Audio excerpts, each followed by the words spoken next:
મિત્રો, આપણે સૌ ઓનલાઈન માધ્યમથી લેક્ચર ભરી બધા ભણી જ રહ્યા હશો એવી મને આશા છે. આપણે અભ્યાસ કરી રહ્યા છીએ અત્યારે પ્રકરણ નંબર 9 બળ તથા ગતિના નિયમો, જેમાં આપણે અલગ અલગ અભ્યાસ કર્યો, જેમ કે એરિસ્ટોટલની માન્યતા, ગેલિલિયોનો ખ્યાલ, બળની સંકલ્પના. ત્યારબાદ જોયું હતું કે ગેલિલિયોના એક પ્રયોગ જોયો. એ પહેલા જોયું આપણે જડત્વ એટલે શું, પદાર્થનું જડત્વ એટલે શું, તેનો એકમ. ત્યારબાદ જોયું સંતુલિત બળ એટલે શું, અસંતુલિત બળ એટલે શું, બંને વચ્ચેનો તફાવત. ત્યારબાદ જોયું ગેલિલિયોનું ગતિ વિષયક પ્રયોગનું વર્ણન, જેમાં આપણે જોયું કે બે ઢાળ લીધા.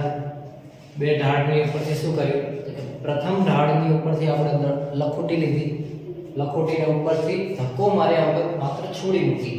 એટલે ઢાળ હોવાને લીધે શું થશે, નીચેની તરફ આવશે.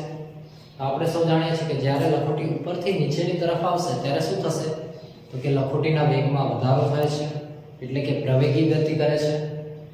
બરોબર છે.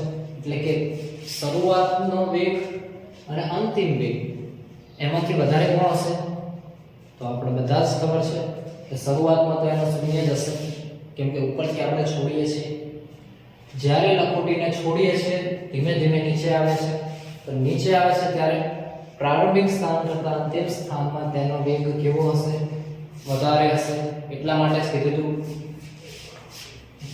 કે પ્રારંભિક v1 વેગ છે એના કરતાં અંતિમ વેગ v2 વધારે હશે. પણ ક્યારે, જ્યારે ઢાળ પરથી આપણે લખોટી છોડીએ છીએ ત્યારે.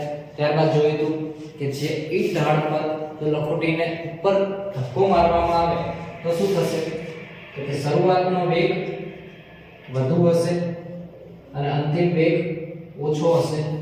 બરોબર. તો શરૂઆતનો વેગ કેવો થશે, ઓછો થશે. અહીંથી જ્યારે ધક્કો મારીશું તો અહીંયા પહોંચશે, તો અહીંયા જે v1 હશે, બરોબર, એ કેવો હશે, એકદમ વધારે હશે. અહીંયા કેવો હશે, v2 એકદમ ઓછો હશે. તો ખ્યાલ આવ્યો બધાને.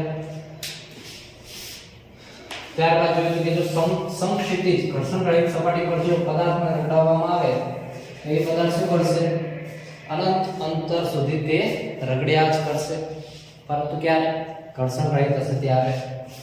બરોબર છે. તો હવે એના પછી આપણે બીજું જોવાનું છે કે ગેલિલિયોનો ગતિ વિષયક પ્રયોગનું વર્ણન. પરંતુ હવે કેવું છે કે બે ઢાળ અલગ અલગ નહીં લઈએ, આપણે બંને ઢાળને જોડે જ લઈશું. આપણે જોઈએ કઈ રીતે થાય છે.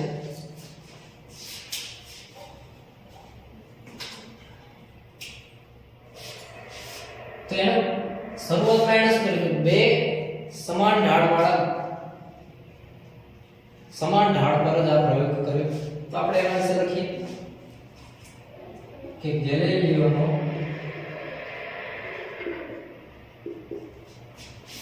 બે સમાન ઢાળવાળા પ્રયોગનું વર્ણન. બરોબર છે. તો એના માટે એને શેનો ઉપયોગ કર્યો, તો કે ગેલિલિયોએ તેના પ્રયોગમાં બે ઘર્ષણ રહિત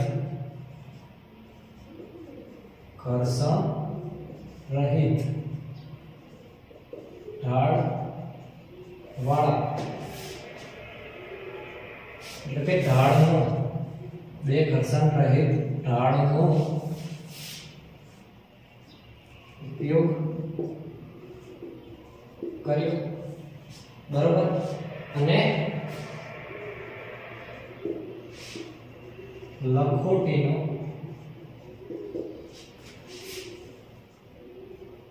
અભ્યાસ કર્યો. બરોબર છે.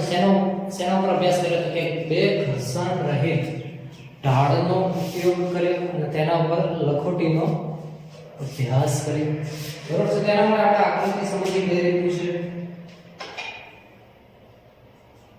તો સૌપ્રથમ એને બે ઢાળ દોર્યા તો આપણે ઢાળ દોરીશું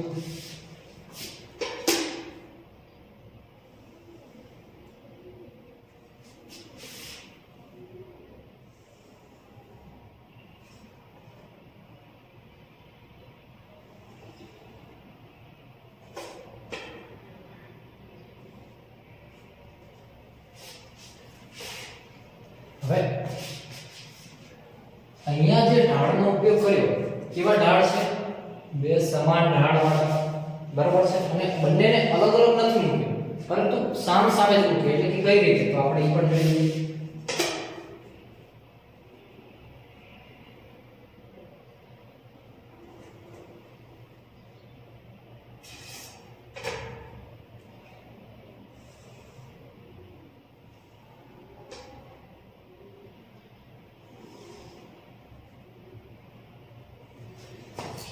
તો અહીં બે સમાન ઢાળ વાળા ઢાળને સામ સામે મૂકી દીધું અહીંયા સમાન ઢાળ એટલે શું તો કે આ જે થીટા થશે આપણો થીટા 1 પહેલા ઢાળનો અને બીજા ઢાળનો થીટા 2 બંને કેવા હશે સમાન હશે બરોબર છે ત્યારબાદ અહીંયા શું કરે છે લખોટીને શું કરે છે રગડાવે છે બરોબર તો લખોટીને ક્યાંથી રગડાવે આટલી ઊંચાઈથી રગડાવે છે બરોબર છે અને એ લખોટી અંતર કેટલું આપશે તો કે અહીંથી આટલે સુધી આવશે તો આપણે સૌ સમજીએ કે જ્યારે આપણે લખોટીને અહીંયા ઉપરથી છોડીશું બરોબર ધક્કો મારવાનો નથી માત્ર લખોટીને છોડવાની છે તો આ લખોટીને અહીંયાથી છોડીએ બરોબર એટલે ગેલેલિયો પ્રયોગ કર્યો કે એણે શું કર્યું કે આટલા ઢાળ ઊંચાઈ આટલી ઢાળની ઊંચાઈથી એણે લખોટીને છોડી મૂકી તો થશે શું કે આ લખોટી ધીમે ધીમે નીચે આવશે અહીંથી ફરીવાર પાછી ઉપર જશે બરોબર તો આ લખોટી કેટલી ઉપર જશે તો કે અહીંથી જેટલી ઊંચાઈએથી એને છોડવામાં આવી હતી એટલી જ ઊંચાઈ એને પ્રાપ્ત કરી બરોબર છે શું ગેલેલિયોએ નોંધ્યું કે લખોટીને જ્યારે ઢાળવાળી ઊંચાઈ ઉપરથી છોડી ત્યારે શું થયું કે જેટલી ઊંચાઈથી આ લખોટીને છોડવામાં આવી એટલી જ ઊંચાઈ લખોટીએ બીજા ઢાળ પર પકડી બરોબર એટલી ઊંચાઈ સુધી પહોંચી તો એને કાપેલું અંતર કેટલું હશે તો કે અહીંથી d1 અને અહીંયા d2 જેટલું અને અહીંયા જે હશે એ શું હશે હાઈટ હશે h2 અને અહીંયા હશે h1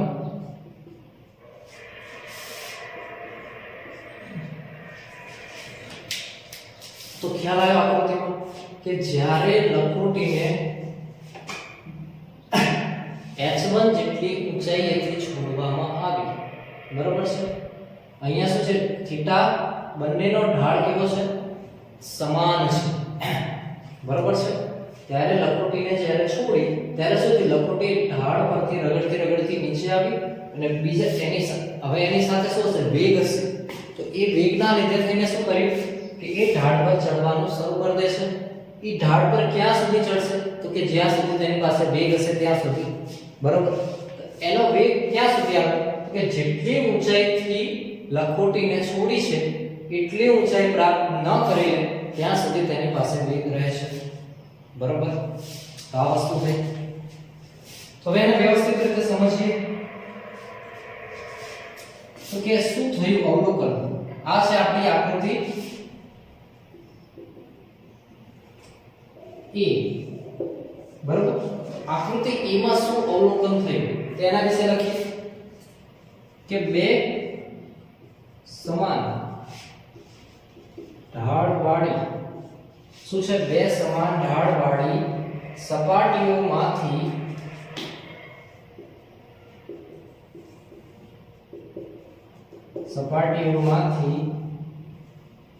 એક ઢાળ પરથી શું કર્યું બે સમાન ઢાળવાળી સપાટીમાંથી કોઈ એક ઢાળ એટલે કે આપણે ડાબી બાજુનો એક ઢાળ લઈ લીધો તો કે એક ઢાળ પરથી અમુક ઊંચાઈ a થી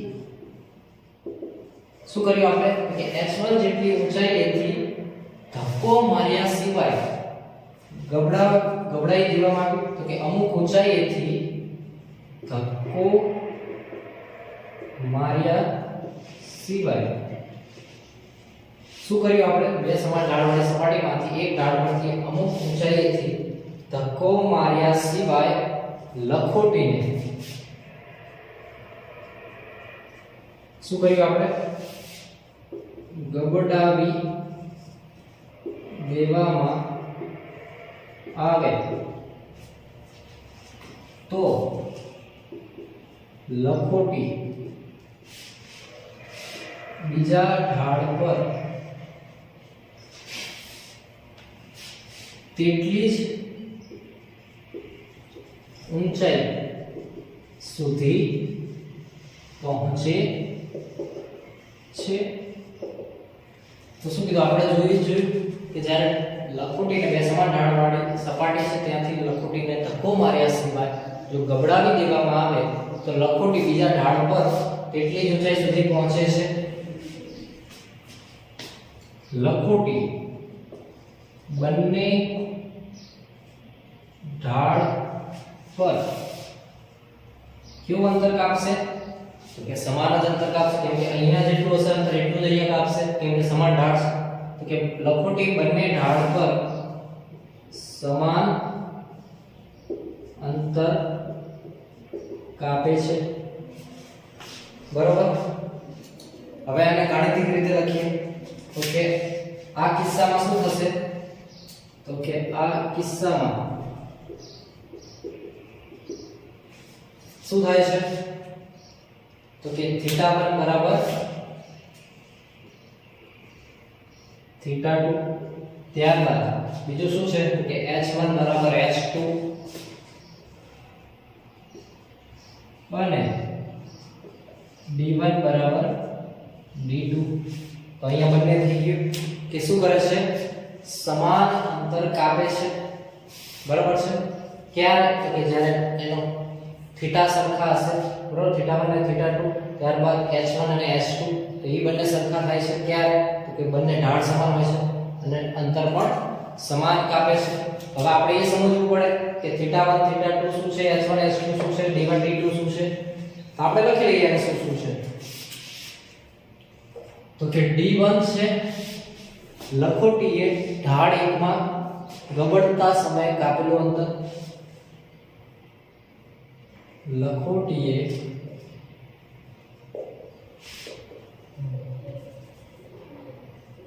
ઢાળ 1 માં નીચે ગબડતા કાપેલ અંતર d2 શું છે તો કે લખોટીએ ઢાળ 2 માં ઉપર ચડીને કાપેલ અંતર બરોબર d1 d2 થઈ ગયા h1 h2 તો h1 જ્યાંથી લખોટી ગબડે છે તે ઊંચાઈ અને h2 એટલે કે જ્યાં લખોટી ઊંચાઈ પ્રાપ્ત કરે છે તે ત્યારબાદ છે θ1 તો કે ઢાળ 1 નો નમન કોણ ઢાળ 1 નો નમન કોણ θ2 શું છે તો કે ઢાળ 2 નો નમન કોણ તો અહીંથી આપણને એ સમજણ પડે કે જો નમન કોણ બંને સરખા હશે, શું કીધું? જો નમન કોણ બંને સરખા હશે તો લખોટી એ કાપેલું અંતર કેવું હશે? સમાન હશે. તેમજ જેટલી ઊંચાઈથી છોડવામાં આવે છે તેટલી જ ઊંચાઈ તે પ્રાપ્ત કરે છે. તો ખ્યાલ આવી ગયો આ વસ્તુ. આ વાત થઈ ક્યારે? ત્યારે જ્યારે નમન કોણ સરખા હશે ત્યારની વાત છે. બરાબર છે. આ એક કિસ્સો થયો. હવે આપણે બીજી આકૃતિ સમજીએ.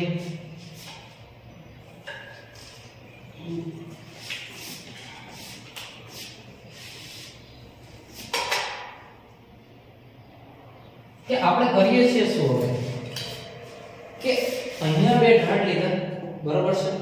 તો અહીંયા આને બીજી રીતે જોઈએ આપણે તો કે કઈ રીતે થશે? તો કે ધારો કે હું આ સમક્ષિતિજ લઈ લઉં છું, બરાબર. મેં આ સમક્ષિતિજ દોરી છે. આ સમક્ષિતિજમાં હું એક ઢાળ લઉં છું. એ ઢાળનો નમન કોણ છે θ1, બરાબર છે. એને કહી દીધો θ1, બરાબર છે. અને આપણે શું કરીએ છીએ? આ ઢાળ પરથી અહીંથી લખોટીને ગબડાવીએ છીએ, બરાબર છે. હવે થાય છે કે આપણે હવે θ1 જેટલો θ2 રાખતા નથી, પરંતુ બદલાઈએ છીએ. તો થશે શું?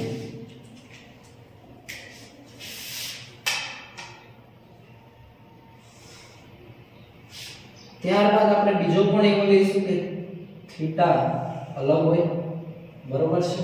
તો અહીંયા આપણે બે કન્ડિશનની વાત કરીએ છીએ. બે કન્ડિશનમાં જોઈએ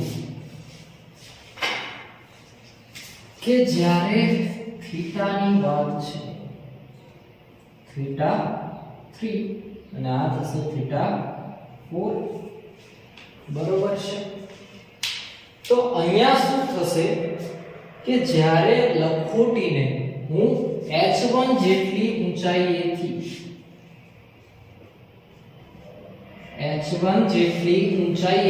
છોડું છું. θ1 આપણો ફિક્સ છે. હવે θ3 છે એ θ1 કરતા નાનો છે. તો થશે શું કે અહીંયા લખોટીનો વેગ તો વધારે થશે, પરિણામે લખોટી રગડતી અહીંયા આવશે અને ત્યારબાદ આ લખોટી θ3 વાળા ઢાળ પર ચડશે ઉપર. તો ઈ લખોટી કેટલી ઊંચાઈ પ્રાપ્ત કરશે? તો કે ઊંચાઈ તો કે h1 જેટલી જ પ્રાપ્ત કરશે, બરોબર છે. ઊંચાઈ કેટલી પ્રાપ્ત કરશે? તો કે h1 જેટલી જ,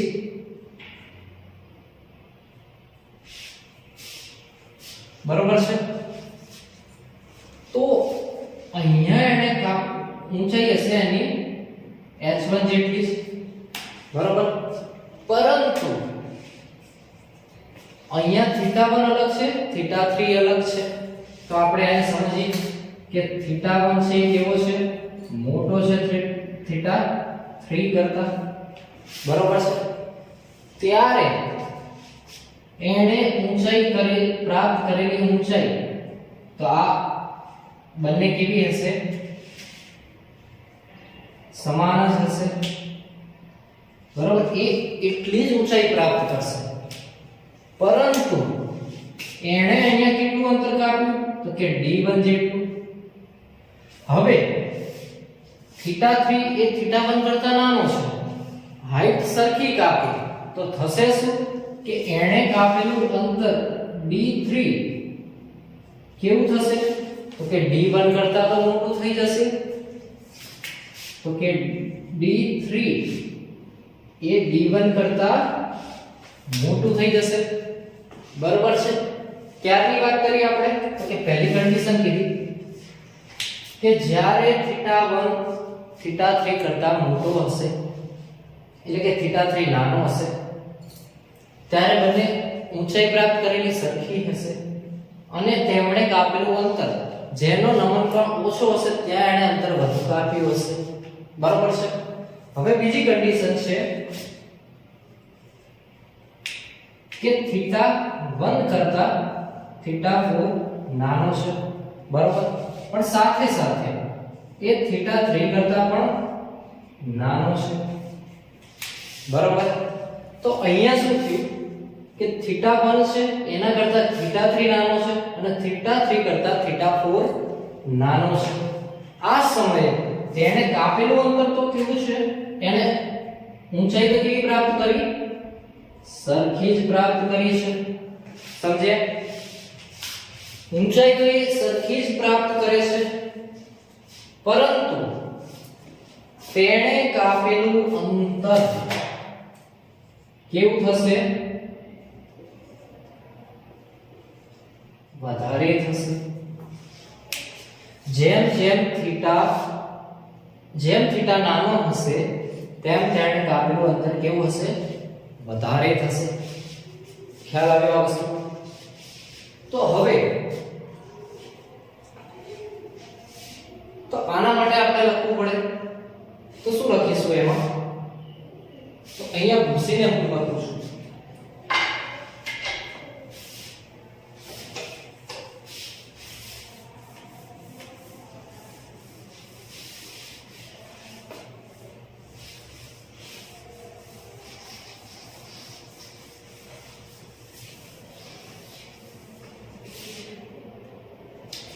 તો કે આપણે કર્યું શું પહેલા તો કે પહેલી સપાટીનો ઢાળ અચળ રાખીને તો કે પહેલી સપાટીનો ઢાળ અચળ રાખીને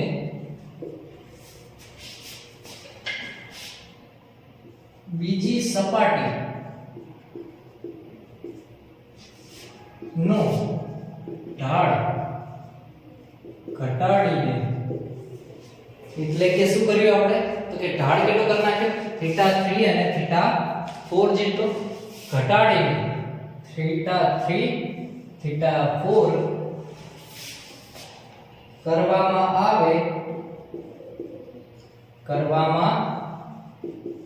આવે ત્યારે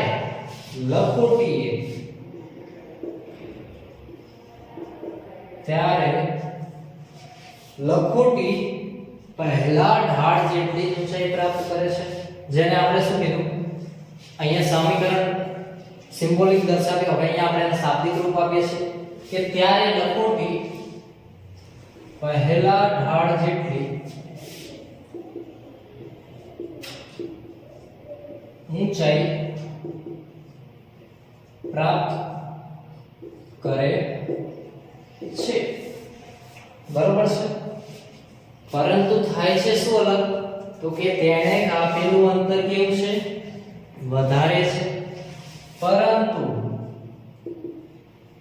બીજા ઢાળ પર લખોટીએ કાપેલું અંતર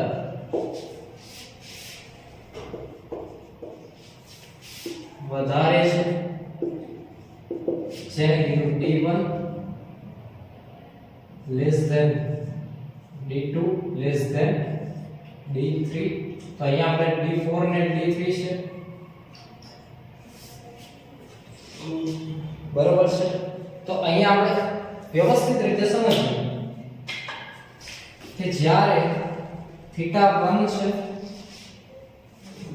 અહીંયા શું કરીએ છીએ કે θ4 હશે θ3 હશે θ2 હશે એટલે કે θ4 નાનો હશે θ3 એના કરતા મોટો θ2 એના કરતા પણ મોટો હશે ત્યારે શું થશે તો કે અંતર કાપેલું હશે બરોબર છે કેવી રીતનું હશે તો કે d4 નું સૌથી વધારે d3 નું એનાથી ઓછું અને d2 નું એનાથી ઓછું આ પ્રમાણે થશે એના અંતર કાપેલા તો ગેલિલિયોએ પ્રયોગ પરથી અનુમાન લગાવ્યું કે જો આપણે આ આ ઢાળ છે બરાબર એ શૂન્ય કરી દઈએ એટલે કયો ઢાળ તો કે આ બીજો ઢાળ એ બીજા ઢાળને જો આપણે શૂન્ય કરી દઈએ બરાબર અને જે સમક્ષિતિજ સપાટી રહે એને આપણે ઘર્ષણ રહિત કરી દઈએ એકદમ સમાંતર કરી દઈએ તો શું થશે તો કે આ લખોટી પોતાની ગતિ અનંત અંતર સુધી ગતિ ચાલુ રાખે છે બરાબર તો આપણે એને લખી લઈએ વ્યવસ્થિત એટલે યાદ રાખો કે આ અવલોકનો પરથી અનુમાન લગાવ્યું કે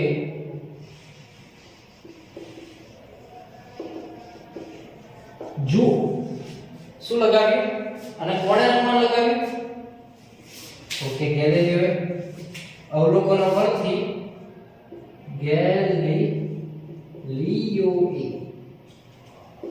ગેલિલિયોએ આ અવલોકનો પરથી ગેલિલિયોએ અનુમાન લગાવ્યું કે જો સપાટીનો ઢાળ કેવો કરી દઈએ તો કે શૂન્ય કરી દેવામાં આવે તો કે જો સપાટીનો ઢાળ શૂન્ય કરી દેવામાં આવે અને લખોટી ઘર્ષણ રહિત સપાટી પર ક્યારની વાત કરી તો કે જ્યારે આપણે ઢાળને શૂન્ય કરી દેવામાં આવે અને સપાટી ઘર્ષણ રહિત હશે તો લખોટી અનંત અંતર સુધી શું કરશે પોતાની ગતિ ચાલુ રાખે છે પોતાની ગતિ ચાલુ રાખે છે ખ્યાલ આવ્યો એણે અનુમાન લગાવ્યું હવે એના ઉપરથી એણે સૂચવ્યું તો કે શું સૂચવ્યું તો કે જો પદાર્થના વેગમાં ફેરફાર કરવો હોય તો બાહ્ય બળની જરૂર છે પરંતુ જો તેને અચળ વેગથી ગતિ કરવી હોય તો તેના માટે કોઈ બાહ્ય બળની જરૂર નથી અથવા તો પરિણામી બળની જરૂર રહેતી નથી ખબર પડી તો એને શું સૂચવ્યું તો અહીં આપણે લખી દઈએ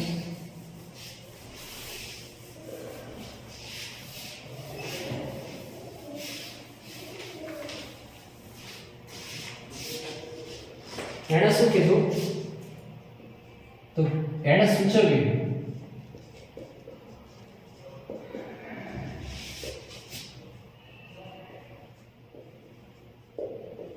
ગેલિલિયોએ સૂચવ્યું કે પદાર્થના વેગમાં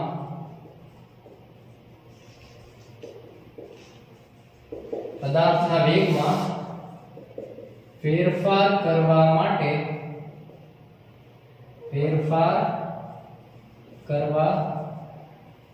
માટે બાહ્ય બળની જરૂર રહેતી નથી નવ કે પદાર્થના વેગમાં ફેરફાર કરવા માટે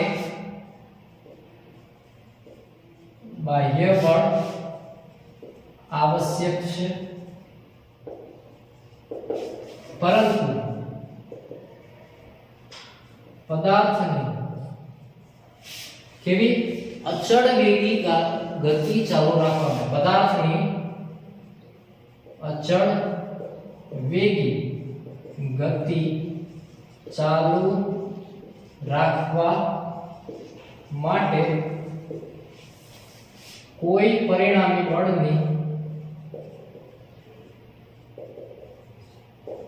બળની આવશ્યકતા નથી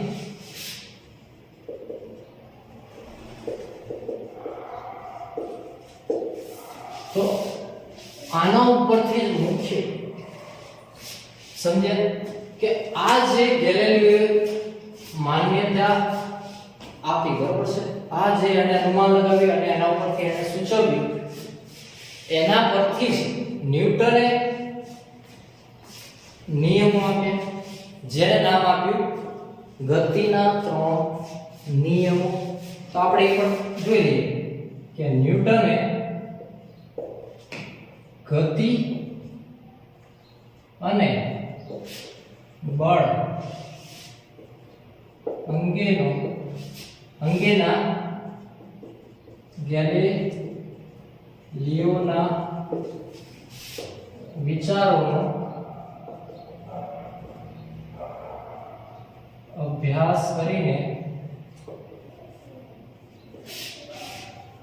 3 મૂળભૂત નિયમો રજૂ કર્યા, જે ન્યૂટનના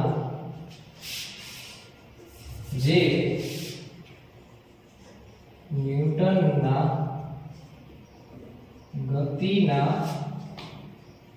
નિયમો તરીકે ઓળખાયા.